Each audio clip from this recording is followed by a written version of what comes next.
Radio with Gorgeous George and Gold. This is what we doing while we do it, baby. We rollin'!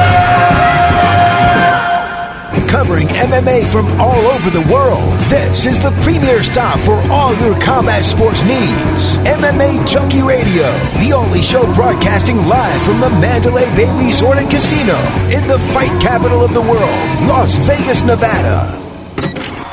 The lights are on and the mics are hot. It's time to get your MMA fix, junkies. Take it away, Big John. Gorgeous George and Goes, are you ready? Junkie Nation, are you ready? Well, let's get it on. From the fight capital of the world, inside the beautiful Mandalay Bay Racing Sportsbook, you're listening to the MMA Junkie Radio Show, the only show that matters. I'm your host, Gorgeous George. With me, as always, is the devious and dastardly Goes, our ace co-host. To my left, it's the fight analyst, Dan Tom. Back east, producing, Jumbo Josh. I think Andre's starting things off. What's up, guys? What's up? How are you? How was your day, George? Hectic. Yeah. Got a lot done. Finally sent the last little payment to my tax people. Did my contribution for my IRA. Ugh. And walked the dog. He didn't want to walk as far. He's older. I get that, you know. And, yeah, just kind of kept hacking away at the office. I got a bunch of paperwork that most of it's useless, and I'm just shredding or filing. That was my day. I was gonna, you guys? I was gonna say at least you got it done. I was gonna follow up. At least you got it done, right? Because I had the chaotic part, and I didn't get my stuff done. And then you started getting into what you did do, and a lot of it was the same stuff I was trying to do. It was not good. My taxes in short. I just spent 2 weeks gathering a bunch of things that I just found out today as I was about to send them. Didn't even need, which was nice. And went to my Jimmy the Scissors, as you would say. And I'm gonna start calling him that. Was I was like, he was a little bit late, and I was like, that's not too big of a deal. I'm late sometimes. And at that time, my mother, who helps me with my taxes, notified me like, yeah, all that stuff, you don't need it. And I'm like, ah, crap, and I'm figuring that out. Next thing I know, 20 minutes goes by, and I'm still outside my haircut guy's office, and sure enough, he overslept. So it was just a lot of doing stuff for nothing today. Chaotic, but for nothing. I spent most of the day running errands. But then I got caught up in the press conference. And then after the press conference, the stare downs. And then after the stare downs, I did watch that, the scrums. Yeah. And the individuals. And this guy said this. And that guy said that. Man, that's a lot of stuff to cover. I didn't see the scrums. I only wanted to see the Dana White scrum because I think everything else, I just get the gist of fight week. I have an idea of where these guys are headed between countdowns and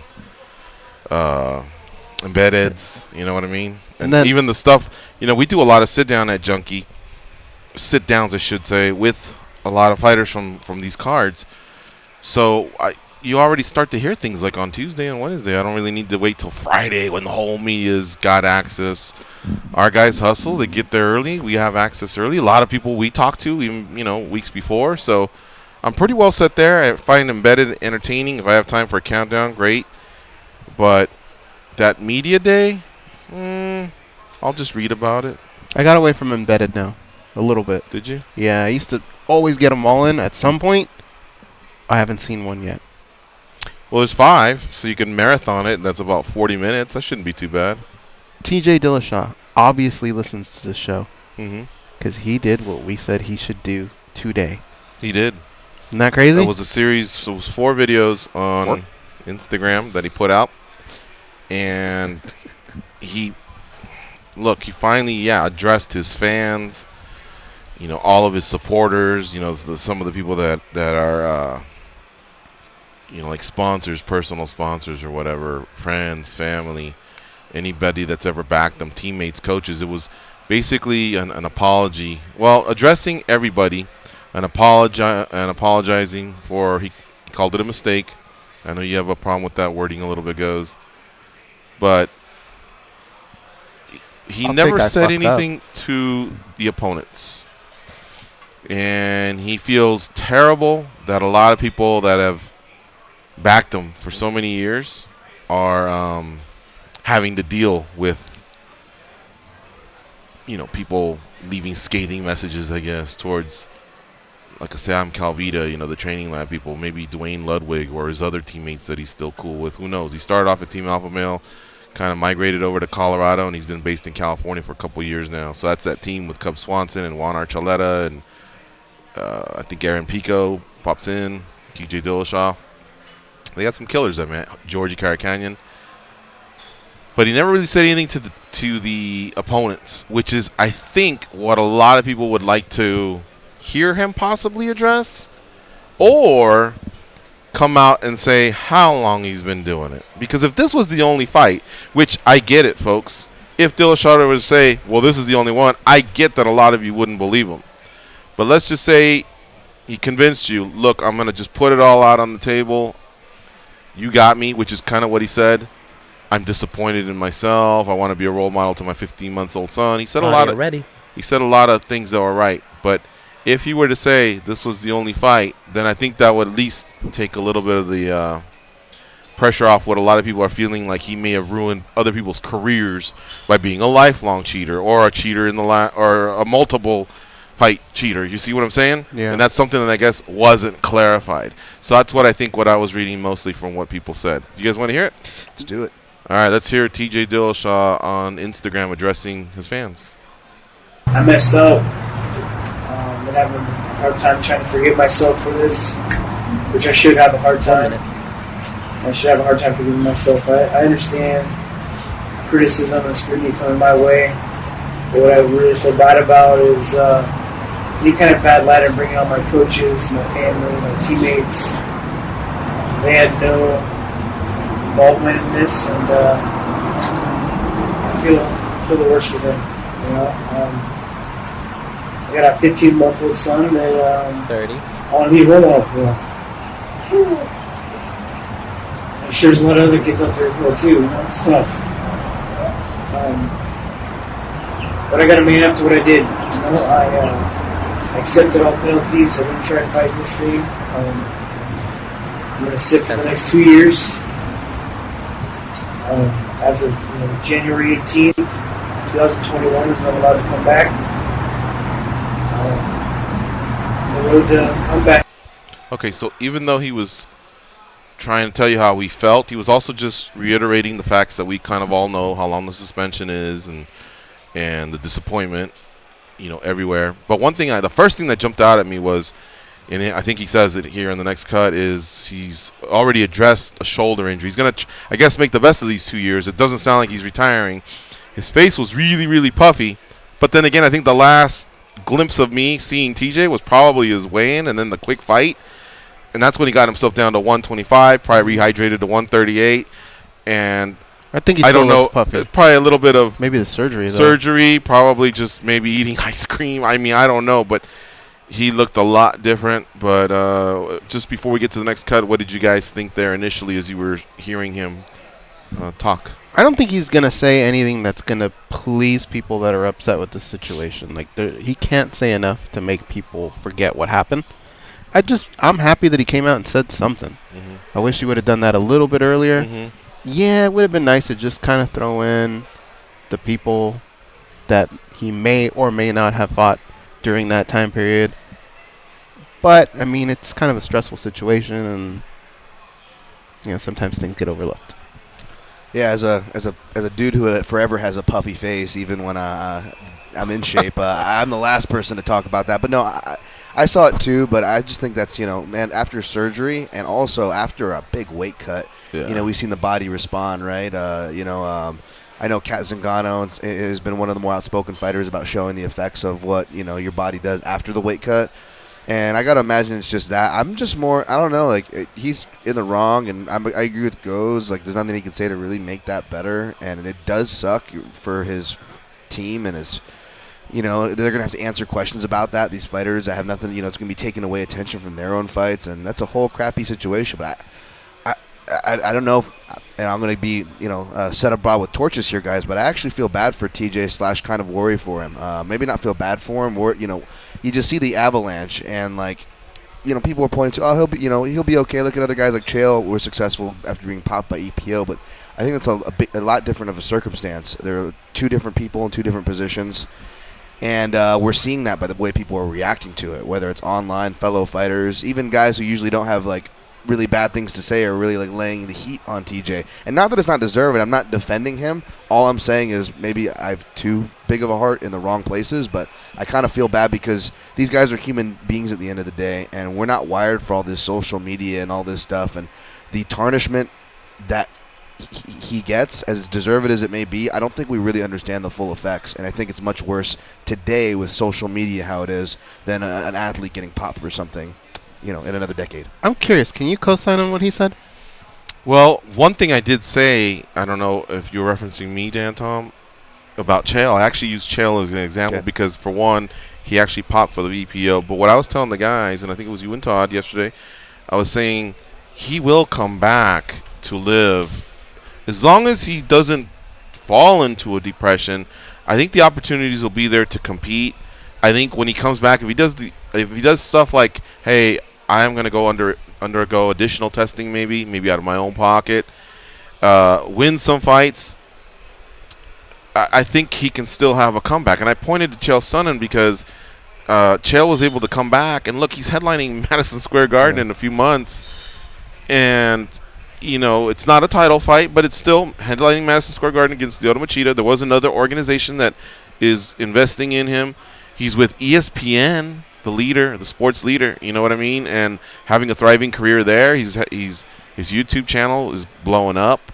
He has a podcast that does well. So I think TJ can still come back and live a successful life. Now, if you're asking me just about fighting, that one will be tougher because he's just always going to hear about it, and it's going to be tough for him and his family and his team. But he can still do it, Well, he's. I think the thing that worries me is Chael. He's a heavier weight guy. In fact, could even go to heavyweight, compete at heavyweight, although it wasn't the greatest, and he admitted that. But the point is, those guys kind of last longer. Whereas I think the half-life on these guys at lighter weight classes is a little tighter. True. And he's already 35. He's 33. He'll be 35 when he comes back. He'll be 35 when he comes back.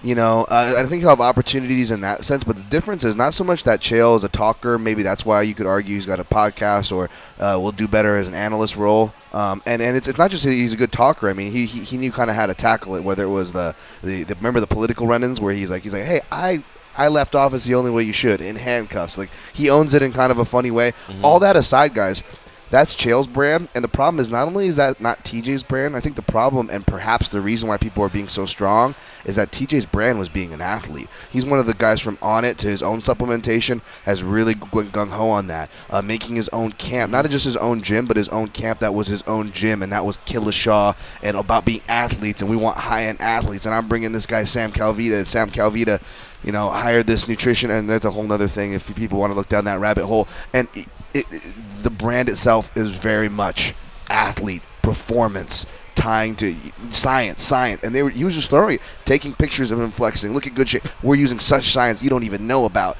Pictures of him with supplements. So, and I'm not being judgmental. That's you're only going to naturally do that after a positive test. But I think that's why maybe it hurts him, because literally that was his brand. It wasn't, I'm TJ Dillashaw, I'm the snake. He barely even talked to get that snake role, and the snake role was given to him by Conor McGregor, the biggest talker. So do we really even credit that to TJ? Mm-hmm.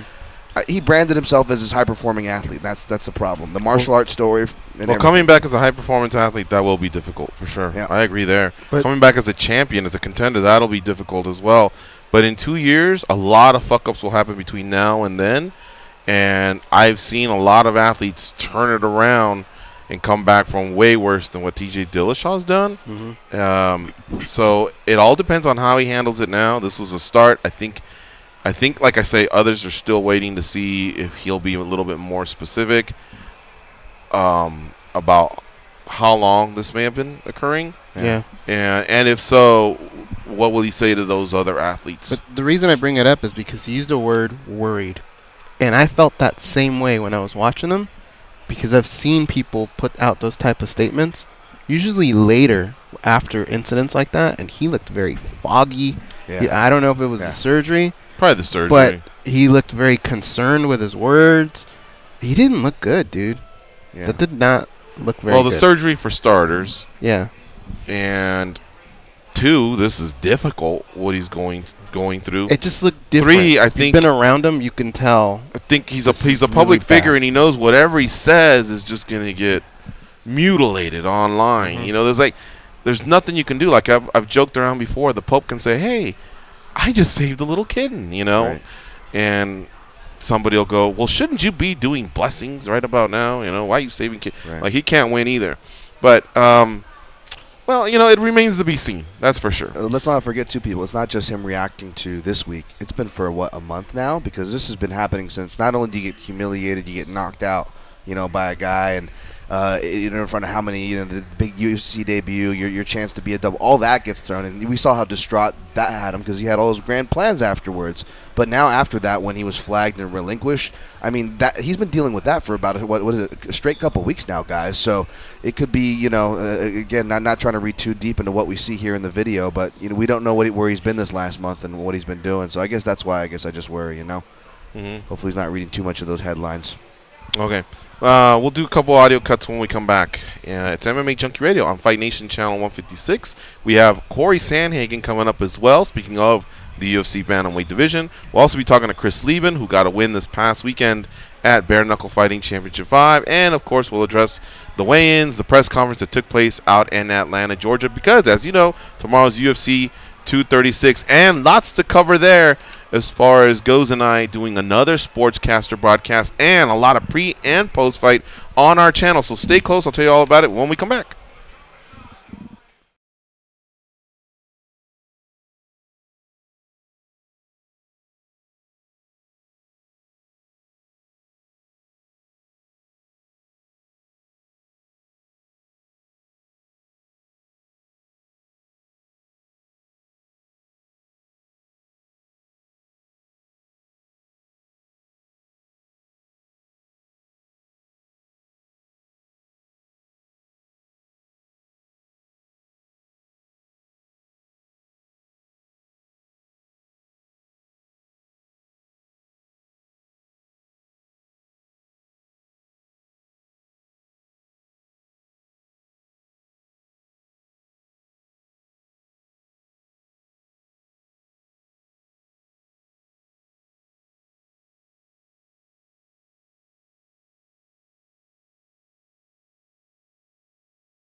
The journey continues with the three amigos at the helm. Here are the boys.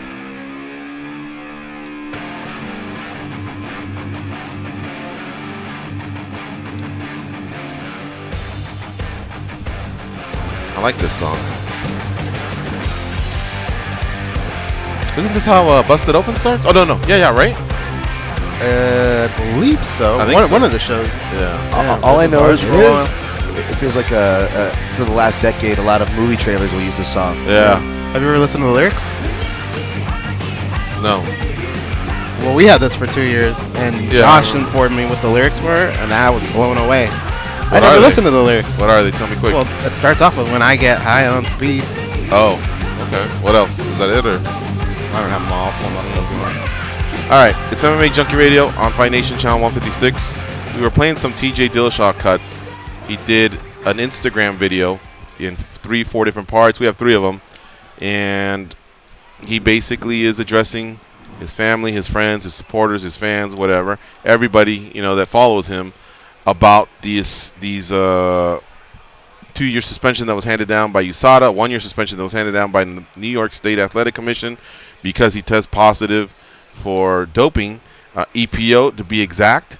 And basically from his end, there's been no appeal, no denial, nothing. He's accepted it from the very beginning. It's just that up until this morning, he hadn't really said anything about it. Everyone around him had said something. We talked about that yesterday. I read off some statements from Dwayne Ludwig and Sam Calvita, and you can catch our show from yesterday on the SiriusXM app, along with all the other shows on the SiriusXM app. Commercial free and in HD quality, so go back and check it out. But now, finally, this morning, we heard from TJ Dillashaw. So you heard a couple there before the commercial. Let's hear the last one. Go ahead, Josh. What's that one like? This is who I am. I'm a fighter. And I have to fight my way through this one. I want to apologize to, I've already apologized, I want to apologize to my fans, anyone I've let down, obviously my family, my coaches, my teammates. Can't say sorry enough for stuff that you're dealing with because of me. But this won't be the end of me. I'll be back. And I'm making you a promise now that I'll be back better, I'll be back stronger, and I'll prove that the hard work that I put in is what got me to where I'm at, and not the bad decisions I made.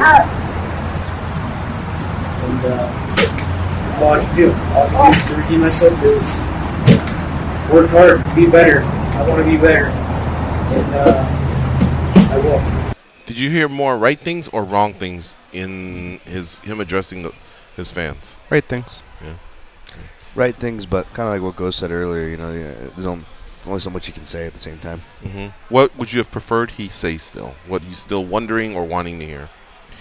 I understand why he wouldn't say, this is how long I've been doing it. Mm-hmm. But I'm sure people want to hear that. By not addressing it, do you feel like it may have been more than just the Cejudo fight? Yeah, because if it was, then why wouldn't you say it? Exactly. Right? Well, that's what people are thinking. Right, but the only out is it didn't look like it was a prepared script. It looked like he was talking from the heart. It looked like he's still out of it from surgery. So it could be like he just maybe didn't say it. But here's me. That's me reaching. Maybe. I think it should have been addressed. But he's smart. I mean, you're right. Maybe it did kind of sound that way. But if it wasn't a prepared statement, he knew how important it was. I imagine they probably watched it a couple times before they hit send. Good right? point. Good point. So yeah, it's not like it was a live. That's what was catching me so offbeat is like he just didn't seem really that he either seems very, very depressed or he's still out of it from the surgery. And if he's out of it from the surgery, both. He's surrounded by people that should have said, "Don't do it now. Don't do it now. Yeah. Wait one more day or whatever." Right? Maybe. Yeah, I think he's been probably depressed to some degree for a minute. I mean, guys that are out of fights when it's not their fault, when it's some injury beyond their control, get depressed, and we hear about it, right? The Robert Whitakers of the world, even the Max Holloways of the world. Yeah, of course, I subscribe to that. I don't think it's an unfair speculation, and in fact, I would argue it's a actually, hold on 1 second. Yeah, go ahead, George. Okay. So one thing I wanted to add to this is Jeff Nowitzki, the UFC's anti-doping czar, he says TJ Dillashaw can't dodge any of the recent tests for EPO. So they can go back and test them for a couple specific fights.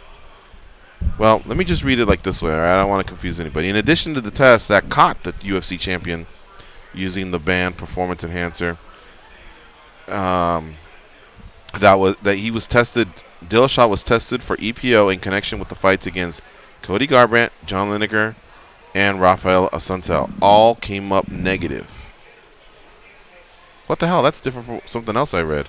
I read that he was going to be tested for Lineker and Assunção, and if those came up positive, they count as strikes. But now this must be an update then. This must be an update of what I heard earlier, because this is already him clarifying. Well, yeah, I guess it was 45 minutes ago that they came up negative. Okay. Well, why the fuck aren't we saying that then? Yeah. I read something like similar, and that's what I was going to say. I don't want to dig too far down the rabbit hole, but for one, yes. Thank God that they came up negative. I guess for TJ's sake. For one, yes. If it's only for that fight, why not say it if it was just for that fight? Right. And for two, I don't know when the time TJ filmed this video as opposed to when Nowitzki did this interview where that timeline intersects. But Nowitzki was saying that, I know a December test tested up positive as well, but they went back toward, I guess, around the time frame of the Cody fights, and those actually came up negative. So if those came up negative, then even more so if you only took it once. See, those two came up negative, yada, yada, yada. But if he did it more than once, he probably saw that even though it came up negative. In his mind, is he thinking, okay, how far are they going to go back? Better not say anything just in case. I don't want to be caught. I'm already caught lying once. I don't want to say in this statement that I did it once, and then they actually go test further back, and then I look bad again, then I'm just lying again. So, again, I'm not trying to further incriminate further pour dirt while this guy is down, but that's probably a bad sign, I would guess, if he didn't say it, come out right away and say it was only this fight, especially with the evidence we see now. Okay, well, that's big news, I guess. I think part of the big deal that's been going down is people wondering, a guy like Cody Garbrandt, what did that do to him? It derailed his career. It changed his life. It changed the trajectory of how his career could have gone. But this clarifies a little bit, right? Yeah, a little. It does. But you know how people are, man. Well, this is science, and it's kind of hard to go against this one. But the fact remains, he did get caught on 2 different tests, and that's that. He's going to sit out till January 18th of 2021.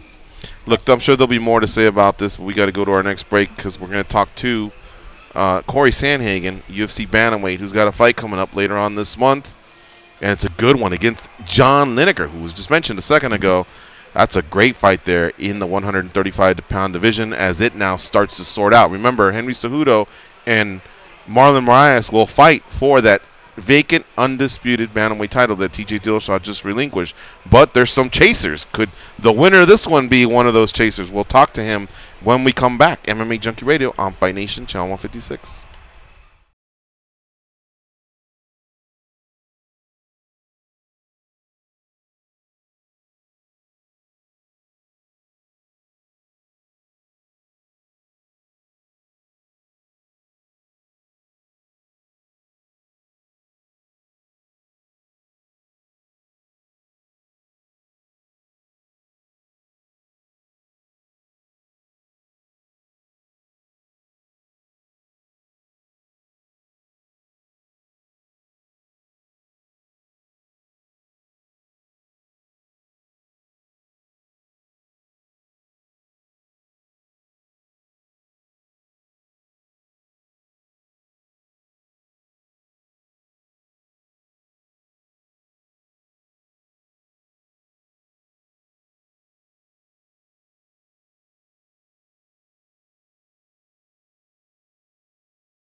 this one.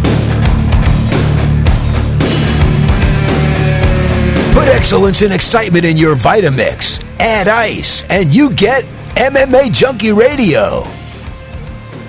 The Masters is on SiriusXM. Get exclusive post-round analysis of Friday at Augusta with Taylor Zarzur, Carl Paulson, and Mark Lai on Masters Radio, Sirius 208, XM 92, and streaming on your phone and at home on SiriusXM connected devices and speakers. All right. You guys thought we were going to take a break from talking some bantamweight division, except we're going to leave the drama surrounding former UFC champion TJ Dillashaw and all the news around him, and let's focus on some fighters that are banging, or at least they're getting ready to bang. I'm talking about Cory Sandhagen. He's going to be getting down later on this month versus John Lineker. How about that fight, fellas? Great fight. That's UFC on ESPN 3, and I'm glad it's on big ESPN because that means the casual fan gets to watch a lot of these fighters that before they didn't get to watch. And I'm telling you, this is one of those fights that's got like magnetism written all over it. I'm talking about like you're at the bar with some friends and then all of a sudden people go, oh shit, look what's going on there. You see what I'm saying?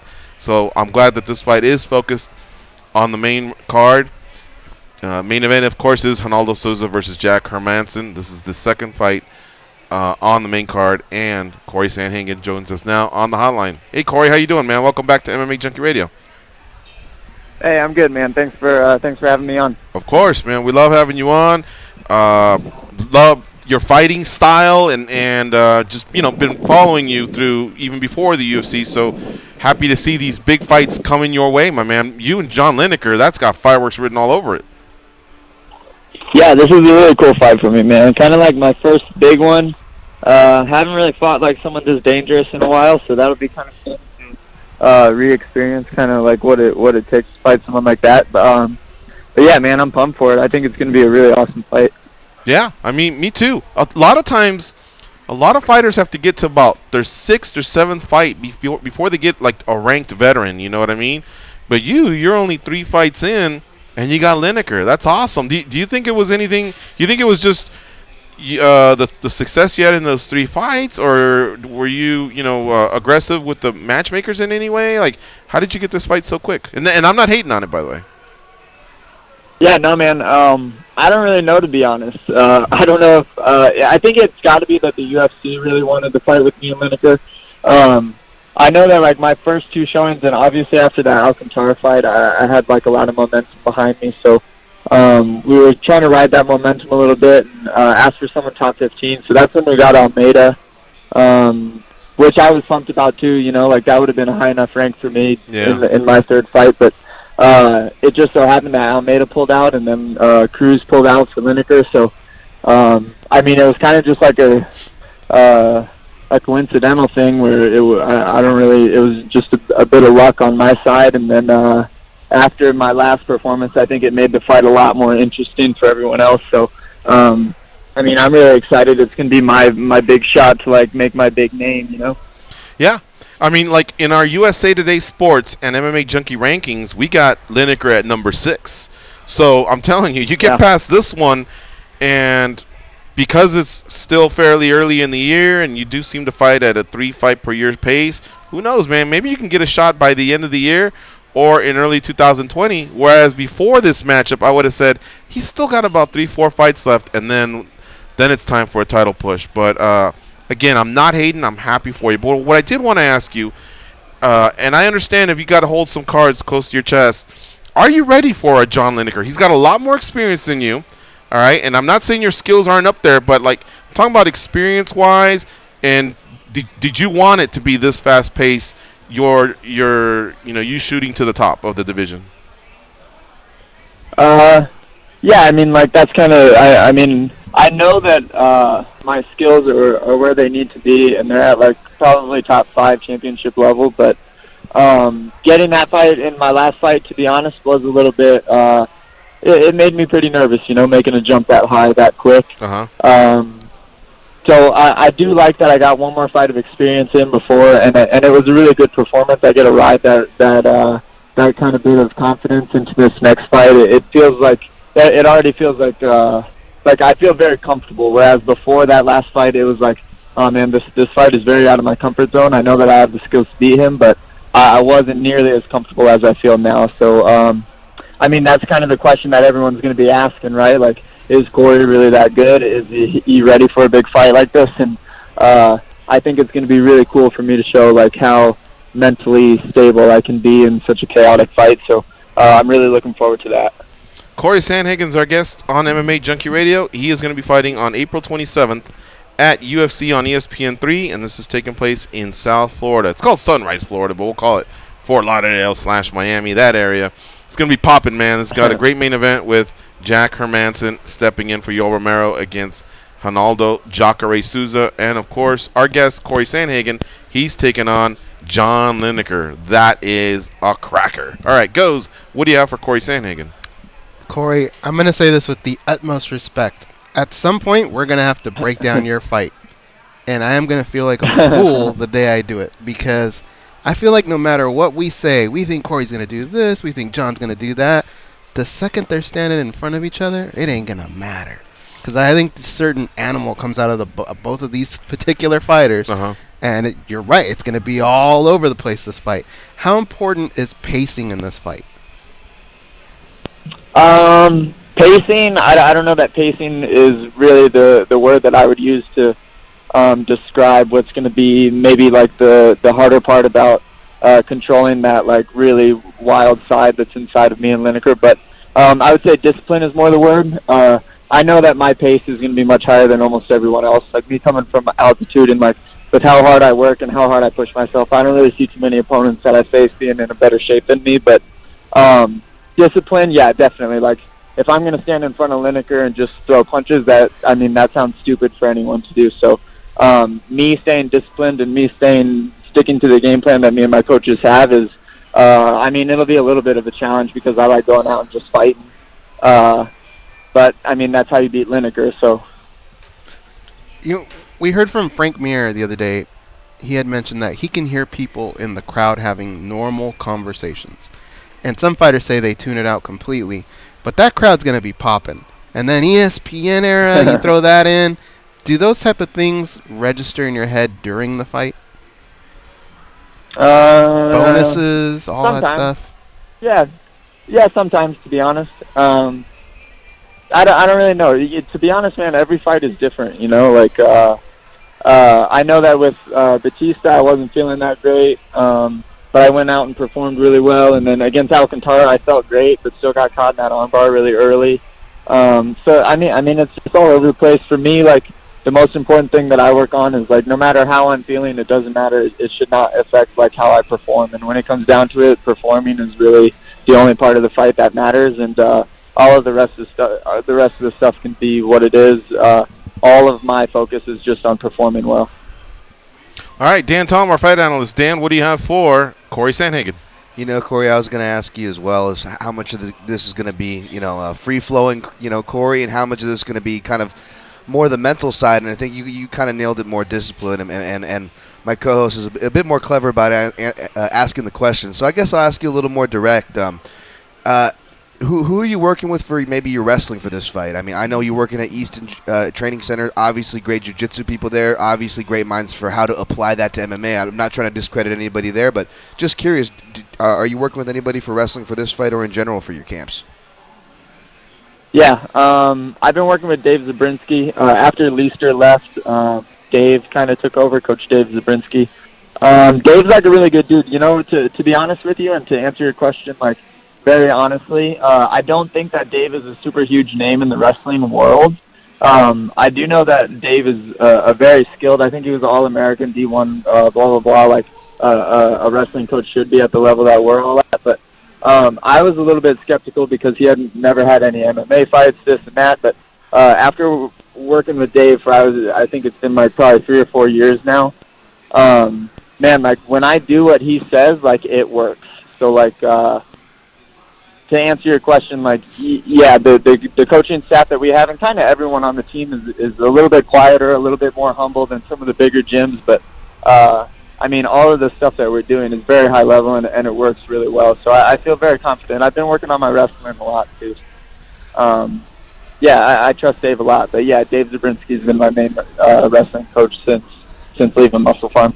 That's awesome. I was actually just had that post pulled up on your Instagram. It's, that's what I was kind of getting at. It could tell you have a really good relationship with your coaches, and I think that's something really important. We've seen it in boxing. There's so many classic combinations of boxers and their coaches that are part of the storyline and history books. And MMA, it's a little shorter of a sample size, but we see it follow suit in certain ways. And I think that when you have good, a good fighter with a good relationship with their coaches, at least from an outsider perspective, it seems like it makes a world of a difference. Can you speak on that, Cory? Do you agree? Am I talking crazy here?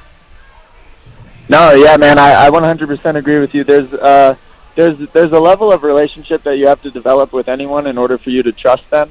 And like I don't think that there's a group of guys that I trust more. Like, one, with my health, and second, like, to do with like how I'm developing as a person.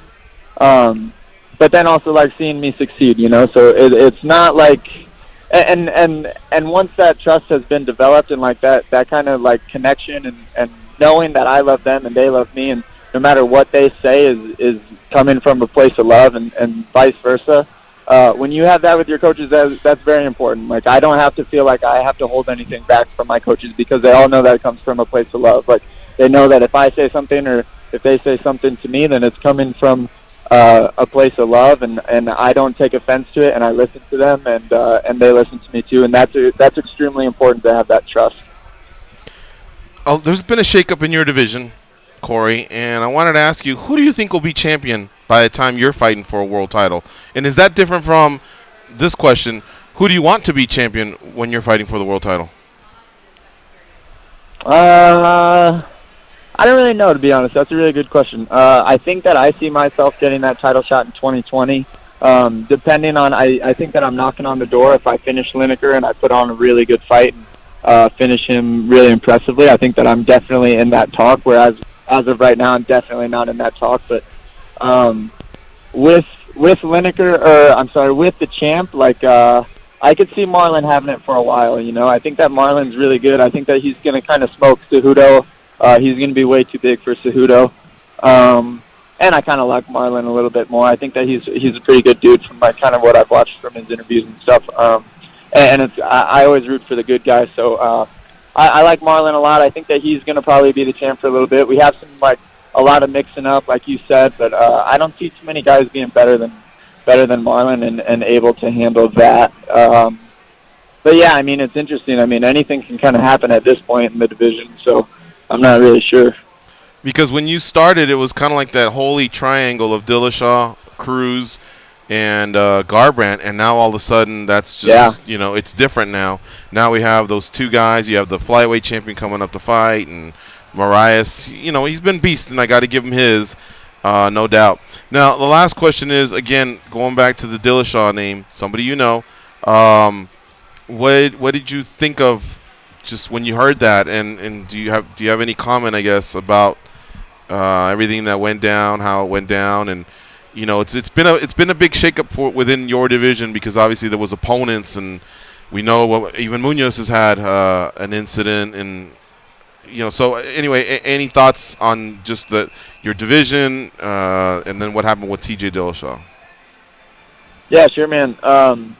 I when I was training with TJ, I liked TJ, and that's coming from a guy who's like really kind of on edge about, or maybe not on edge is the right word, but I kind of I take my opinions about people pretty seriously. So I liked TJ. Like, TJ and I got along really well, but also, that being said, man, the type of drugs that he was doing, it's not like a mistake, for me, it's hard to believe that if you. Are you still there? Oh, there you are. There you also are. To maybe the other person that you're hurting, Mm-hmm. I mean that kind of sucks, I don't think it's cool, and I mean, if he was cheating, which is, I mean, he clearly was, I mean, he deserves the full consequence of what was happening, and I think he agrees with that too. I do like that he's manning up to it. He's not pulling any it was a accident, blah blah blah. Not that this is the type of drug that can be an accident, but I do respect him that he's owning up to it. But also at the same time, man, a cheater's a cheater. It sucks, but a cheater's a cheater. So I don't have respect for that. do you feel like as you continue in your journey forward, will you? I mean, USADA is enhanced testing compared to what it used to be, just fight night. But as you go forward, is that something you're going to worry about, like making sure that you and your opponent either get enhanced testing, or make sure that EPO is not like every other test? It's always being looked at. Like, have you thought about that? Have you and the team talked about it, or you and your homies that are tight? Just like I say, because Cody Garbrandt feels a certain way, about how his career may have gone, may or may not have gone. We're still getting data on the different tests that were out there, but have you thought of that? Yeah, but that's kind of something that I accepted a long time ago. To me, it comes down to just like, what type of person are you? Like you want to be a good guy and you want to do it the right way, like I feel like is morally right in my heart. You want to do it that way, or you want to take the easy route and you want to cheat. So I don't really have any special feelings towards that. For me, it's like I know that guys are using drugs, and the more that I use that as an excuse for like why they beat me or why they could beat me is just a bunch of BS to me. Like they're going to be on the stuff whether I like it or not, and for me, it's more about like, I'm showing up and I'm beating this guy, and like if he wants to take drugs and be stronger and faster and blah blah blah, like that's fine. I'll just let my fight style and like my belief in myself lift me above that. So I know drugs are in the sport, but I don't care, man. Like if they want to use them, I'm glad when they get caught, but it's something that I kind of just have to accept, and we've kind of accepted that a long time ago in the sport. All right, my man. Listen, we took a lot of your time. Thank you so much. I just got to tell you, the first time I saw you fight, I go, man, that dude's exciting to watch. I think he's got a lot of potential. But the more we're interviewing you, I just got to tell you, you really handle yourself with a lot of class and professionalism. Those weren't easy topics to discuss, but you were very honest and forthcoming, so we appreciate that, my man. I hope you have a safe camp, whatever's left of it. Safe travels to Florida, and good luck on 27th against John Lineker.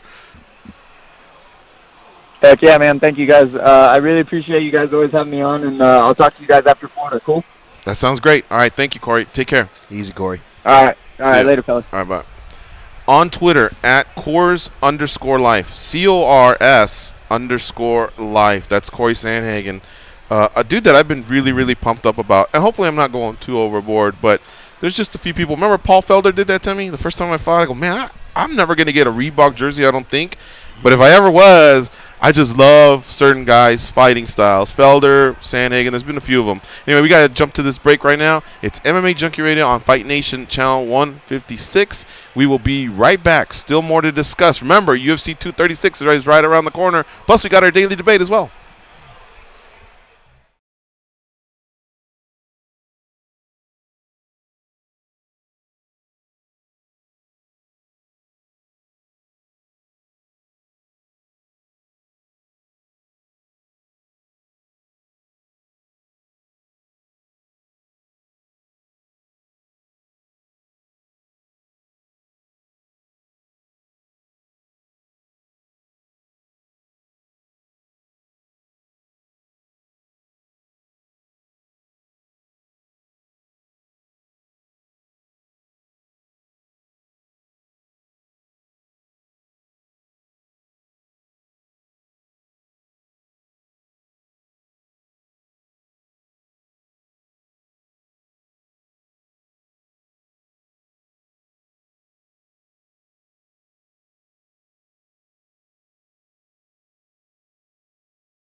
Season. Duck season. Rabbit season. Whether it's food, Less filling. tastes great, less filling, Tastes great. gambling, all bet on black. I like red. Black. Red. Black. Red. Black.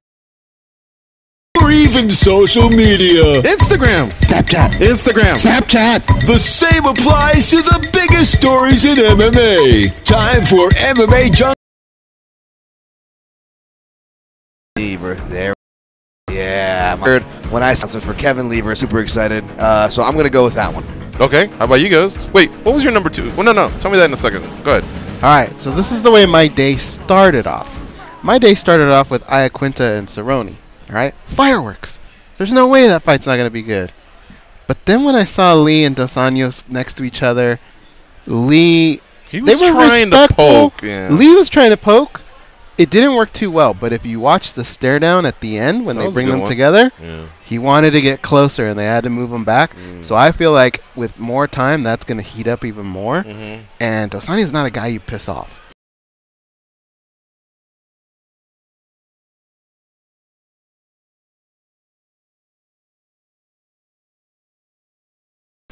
So I'm gonna pick that one as well. I think that one's gonna be really good. But like I said, this morning, if we would have done the show in the morning, Iaquinta and Wow, Cerrone. all right. But now, man, it's gonna be Lee and Dos Anjos. Okay. Well, for sure, it was a 2-horse race for me. Olenek and Overeem, much respect, but just not. It's not them. Souza and Hermanson. I may feel different about Hermanson about this fight after I see Hermanson's next 3 or 4. Who knows? This guy might turn out to be the real deal. I mean, submitting Branch is pretty impressive, but now he's got Souza ahead of him, and that's just, eesh. You know, this is kind of like a Band-Aid they're putting on because of Romero being out. It was a 2-horse race, guys. Iaquinta and Cerrone, and Dos Anjos versus Lee. Oh, boy. I guess Lee is just a guy that amps things up. Iaquinta and Cerrone, I think, are going to be respectful for each other. And I know you guys hate me for it. Not that I'm a drama queen, but I like when the stakes are high, when there is a little bit of it makes it, for me as a fan, it makes it more meaningful when someone is talking it up a little bit, so that I guess the profile of the fight builds up. And because here's what I feel like the winner has a ton to gain when one of the guys or both parties do that. And Lee's going to definitely amp that up. Plus, he's a frequent co-host of ours. It's tough to go against him, you know what I mean? So I went with Lee and Dos Anjos as well. I was trying to go Iaquinta Cerrone so we could debate one of those those. blows. Yeah. But I guess we were all in the same. I thought I was being boat. cute. As soon as he said it, I was like, damn, now we're tied. I had no idea you would be one. I was No, just but it was a following the 2-horse music. race. Okay. It was a 2-horse race because Cerrone and Iaquinta's probably the nearest to a title shot aside from Souza. Because if I mean, Souza's not that close in a way, because if Gastelum wins, Gastelum already beat him, and Gastelum gets Whitaker next. You see what I'm saying? Souza's card is a lot better if Adesanya wins. But either way, I feel like Iaquinta was just maybe a little bit closer, and Cerrone just makes the fights fun. I'll tell you, I'll probably be picking 3 out of the 4 of those underdogs if you want to do that, Matt. Oh, yeah? But that's the last thing I'll say on those matchups. All right, we'll leave it at that. Here's how it turned out. Iaquinta and Cerrone at 75%, guys. People love themselves the Cowboy. I bet you that had a lot to do with it. In second place, though, was Dos Anjos and Lee. So there we are. And then the other two came in at 6% and 5%, the Souza Hermanson Olenek Overeem fight. So there you have it. There's today's Daily Debate brought to you by the MMA Junkie radio team. Over 900 votes came in. Thank you very much to Junkie Nation. Hashtag Junkie Nation. And those are the readers of the site and the listeners of the show. All right, we are coming up to the top of the hour. We're going to take that little 60-minute break. We'll probably be gone for more like 90 seconds. I said minute, huh? Yeah. Minutes, seconds. Yeah, we'll be back like in 60 seconds, and we're going to be talking to Chris Leben, the winner at BKFC 4 that just took place this past weekend. So stay close. Don't touch that dial.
Dan. But before we do that, let's talk to one of my favorite callers, Kevin from Chicago. What's up, Kevin? What's up? I just want to talk about this co-main event tomorrow. Yeah. I mean, I always see Kelvin Gastelum winning two ways. A lucky knockout punch from left field, or him mixing it up, getting the takedowns, securing some timely takedowns, kind of like Cejudo did Demetrius Johnson, getting them late takedowns to secure the rounds. That's the only way I've seen him win this fight. I mean, if he doesn't mix it up like that, go for the takedowns, it's going to be a long night of him getting picked apart. I just think he's in for a long night. What's your guys' thoughts on that? Oh, man. So, look, I picked Adesanya, and this is the one, even when I look at our staff picks and who picked what, have you guys ever turned in your picks almost knowing you're going to be wrong? Yeah. Even though you feel you're right? I'm usually right on those, ironically enough. Yeah? Okay, so right now, I'm pretty sure I turned in Adesanya, and even after hearing some of the things Dan said and a couple more people, I'm like, man, why am I not switching that pick over? I guess I can't. What I can't get out of my head is I feel like Izzy's just going to hit him first before he can even get to him. Mm-hmm. And like Kevin says, he's got to hit him with something good and then get a hold of him.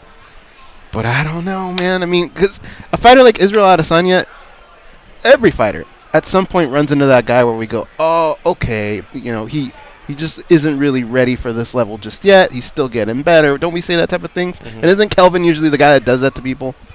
I don't know, man. Well, I mean, I think Kelvin Gastelum should be more worried about elbows and knees than straight punches and kicks. Because I think Kelvin's smart enough to close quarters on him.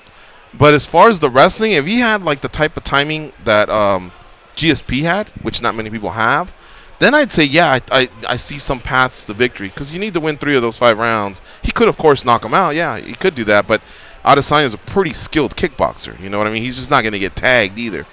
But anyway, look, we can dive a little bit more into that at the end of the hour because we have Dan Tom here, and we're going to let him stretch his legs out a little bit and talk about some of these fights. And you can check out, of course, the Protect Your Neck podcast where he really breaks them down extensively. So thanks for the call, Kevin. We got to get to our next guest. This dude was a monster this past Saturday. When I was turning into Bare Knuckle Fighting Championship 5, I was really, really anxious to see this fight because I've always been a fan of Chris Leben coming through The Ultimate Fighter. But I just knew that when he signed up to compete in this sport, I knew this one was for him. And then, of course, him and Baseman kind of had a little bit of heat, it looked like, or at least they were just really, really both amped up. And then Leben just went through him like a hot knife through butter, man. It was something else. He's now on the hotline. What's up? How you doing, Chris Leben? Welcome back to MMA Junkie Radio. Yeah, man, I'm doing good. Thanks for having me. Dude, that was something else you did this past Saturday. You were a beast out there. I picked you to win, but I didn't think it was going to be that easy. Well, thanks, man. You know, it went well. I mean, you never plan for that, but when it happens, we'll take it. Right. And I wanted to, but still, something about your demeanor, your physicality. Would you have ran out of steam in 4 minutes? You know, or because it just seemed like you went after it knowing this fight was going to end sooner than it was supposed to, or something like that. That was quite a pace. I don't think so. You know, I mean, I really trained hard. My focus is better than it's ever been. I've talked about it in some other interviews. You know, I don't have those distractions that I used to have. All I have now is training, and I kind of feel like I'm getting another shot at this. So, I put everything into training camp. I mean, I warmed up, I think, for maybe 3 hours for that fight. So once that bell rang, I was ready to go. Yeah, and it's funny because as active as you were, part of me thought, wow, it almost seemed a little out of control. But then when going back to the replay, a lot of your punches were just pinpoint accurate. It was the perfect fight for you. Well, thanks, man. Yeah, I spent my gym down here in San Diego, the arena. My coaches are phenomenal, and we really worked a lot on my footwork and my striking, my angles, and I was really hoping to kind of, showcase some of that. Didn't get to show a lot of it, so I mean, that was the one downside, but, you know, I felt like it wasn't a complete brawl. If you kind of slow it down and look, you can see I'm being relatively technical. It just worked out quick. Yeah, big time. 25 seconds, you got it done, and I imagine no broken bones, everything good on your side, right? And that's why there's already rumors out there that it's you and Brennan Ward at BKFC 5? Can you confirm? Oh yeah, there's some rumors about that, huh? Yeah. Well, David Feldman told us that. David Feldman was our guest. Well, he was our guest on Monday, and he said that they were signing Brennan Ward and that they were looking to match him up with Chris Leben. And of course, we oohed and awed. But then today, I believe he was on another show on our channel, the Luke Thomas show, and that matchup was thrown out there. So I was like, oh, cool. Well, either Chris can confirm or. Well, in that case, I will confirm that. You know, I hadn't been informed it was official yet, but you guys always seem to find out before I do. Hey, man, so quite a turnaround, right? Because your bare knuckle fighting career started off kind of sour. We all know what happened with the other promotion. Things didn't go as planned. I know there was a lawsuit. Now you move over to BKFC. You participate. You get that first round knockout, and now you got another solid name standing in front of you, and you're fighting, you know, 2 times like within 2.5 months. That's a pretty good turnaround for 2018. It really is. You know, it's exciting right now. You know, so you got to strike when the iron's hot. You know, and they gave me. You know, I didn't get hurt. They gave me the opportunity to go in there and make some more money for my family, and absolutely, man. I mean, you know, I'm a fighter. This is what I do. I'm healthy. You know, as you know, I'm getting older. I got a limited time left that I can do this, so I got to take advantage when they come up. Mm-hmm. I wanted to ask you, Chris, what, I guess, is your goal? Like, have you said, okay, bare knuckle, you got me for 10 fights, or do you want to win a strap and bounce, or do you just play it fight by fight? Like, how do you plan out your new career in your new sport? You know, I try to not look too far ahead. You know, I always try to obviously focus on what's coming up, what's next, and then afterward, I like to sit back and kind of reevaluate things. You know, so I'll say right now, you know, obviously after like last Saturday night, after that, you know, not ready to retire just yet. So, you know, gonna take this next one when it comes up, and then again I'll reevaluate whether that's, you know, 4 fights or 8 fights or 10 fights. I don't know exactly, you know, but I'm gonna keep going. If things are working out good, I'm gonna keep going.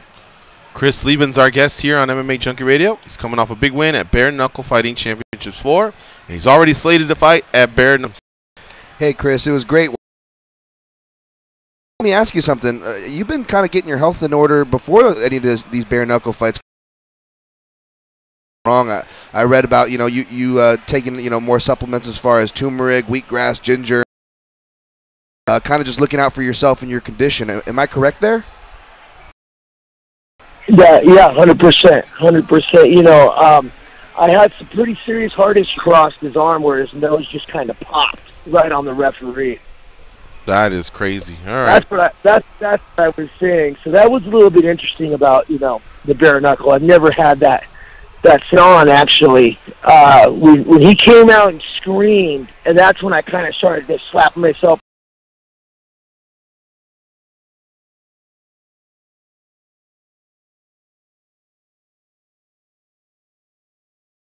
in the face a little bit. It kind of got me pumped up. I was like, this guy's going to come. I gotta be quicker out the gate, you know. That guy could have done, because I could just picture Chris hearing that and going, "Oh yeah, all right. Well, I'm about to come in here and." But anyway, okay. So the fight happens. It couldn't have gone any better for you. But the other thing I was thinking about was your appetite. You know, did it go away? I mean, I felt like maybe you wanted a little bit more even after that. Like, did it satisfy you?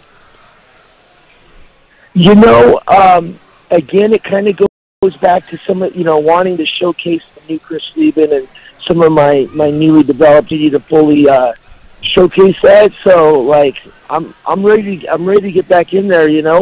I know Brandon Ward's gonna be tough, and I know it's gonna be a long and bloody fight. So I'm looking forward to that for satisfying me as far as that goes. So Chris, we are old school over here on this show, and we sat down and watched every second of your first season with on The Ultimate Fighter. So we're very familiar with you, and we've seen you fight all this time, and so it's very happy to hear your voice. That and the night of, there was a cool like Kenny Florian and Tweed going, "Hey, season 1 still going strong, Diego."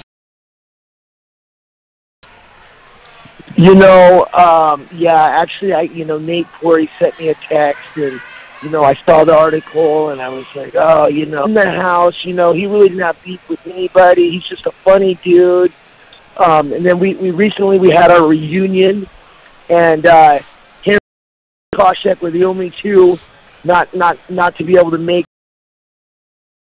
the answer, actually, only because of now we've been interviewing you for about 15 minutes. But what I was going to ask you, one of my first questions was the Lobov night. But now, in hearing you talk about self-preservation, get in, get out, Jason spit out like 4 teeth in the course of that fight. And and then I and it was after my fight, obviously, so I was like, you know what, I'll take the quick. I didn't get to showcase the footwork, but I'll take the quick knockout. Because don't get me wrong, you do it when you have to, right? But that's a hard way to make a living. 38-year-old Chris Leben doesn't want any of that, but maybe 28 Chris Leben would have wanted a heart stopper like that. Well, that's probably the wrong term, but a slobber knocker like that, right? You know what? Don't get me wrong. I love a great fight. I love a toe-to-toe war. Yeah. As much as the next guy, but that one in particular was, both those guys fought their hearts out. It was one of the best fights I've ever seen. But both guys, and they're gonna. That's for sure. Yeah. They though. That's one thing you can never take away, man. That fight. The sport is urgence, and it's very, very popular. Listen, sir. I'm sure you've in Bonner Forest. Yep. What I heard a lot of. Duran actually worked the Bonner Forest. Said, and with all them people were on Twitter, very nice to see you go out there, compete, and just represent your generation of MMA fighters. Really, really happy for that guy. Mm-hmm. You know what I mean? He's been through a lot. He went through what he was telling Dan about the heart issues. Yeah. You know what I mean? He had to move out of Hawaii, went to San Diego. He's been a little bit public with some stuff, others not so much. But did you guys know he does real estate as well? No. Yeah, he was doing real estate, or still is, I believe. I should have asked him just to continue, but I think we pushed it a little bit further than we were supposed to. That he's reffing in mixed martial arts. Mm-hmm. The reason we weren't able to talk to him sooner in the week, he loves doing the show, but he was really committed to coaching, and he has a 4 to 8 p.m. Pacific time zone where it's really here for what, 20 minutes? That was one of my favorites too. He's another season 1 guy. See what like Mike Swick's doing out there. For what some of the older generations did. They don't. Now, if you remember, I called him an OG, but I said your generation. I didn't want to say. And so he is one of the earlier generations, but I was happy for Ken Flo. He worked at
follows them.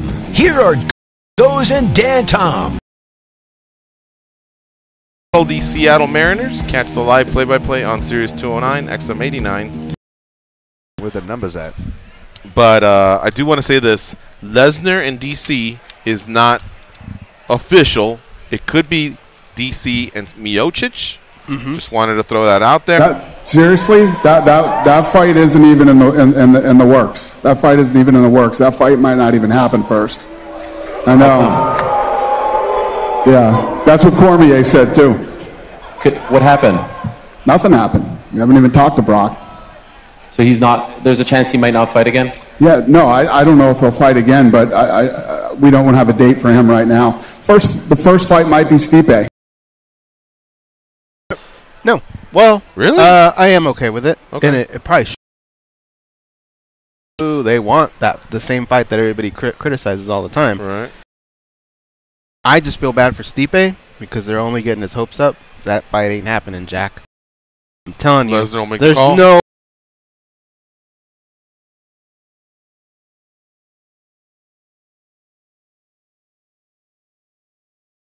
Before I heard that one before. Listen, thanks for coming, everybody. We appreciate it. Have a great day. That was Ben Askren chiming in, by the way. He's 20-0 and at 27-0. That's not a crit.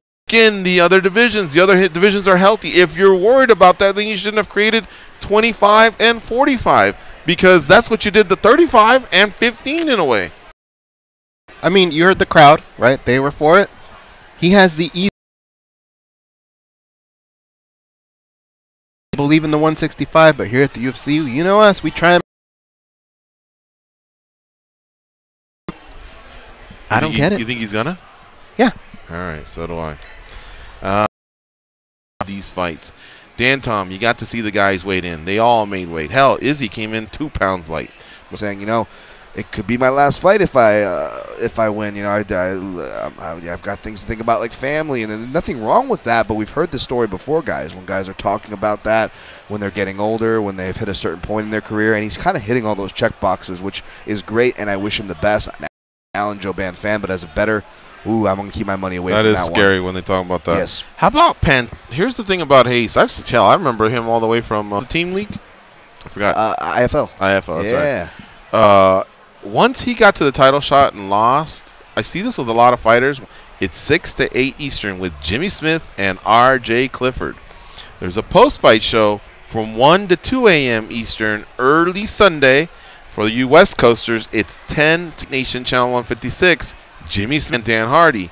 Goes and I conveniently fit right in between the two somewhat because when the main card starts, Goes and I will be doing another broadcast on Sportscaster, so check it out, along with the actual announcers that are doing the same thing, except you can turn down their volume and listen to us two knuckleheads describe the fight. Hell, last time we were, how many shots did we have to put down because of what Goes said? Four altogether. And drinks that we had. Yeah, we had to rip up a few parts and go good, but this time I'm going to take better notes. I know I'm going to get some good stuff from Dan Eastern.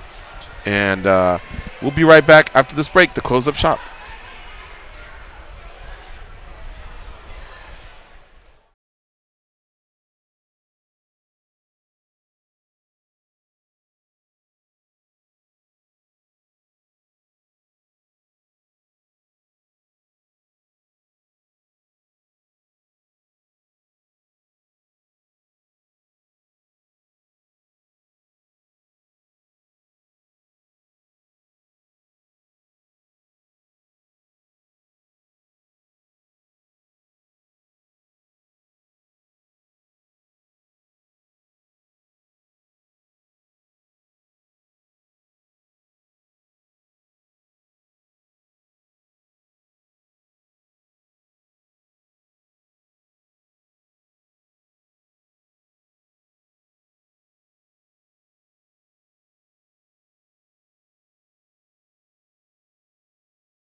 Put excellence and excitement in your Vitamix. Add ice, and you get MMA Junkie Radio.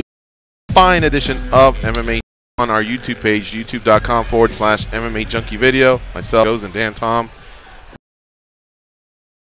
So we kind of tell you a little bit more about, like, hey, look, this is a. I kind of feel bad when I pick against him, not that I haven't.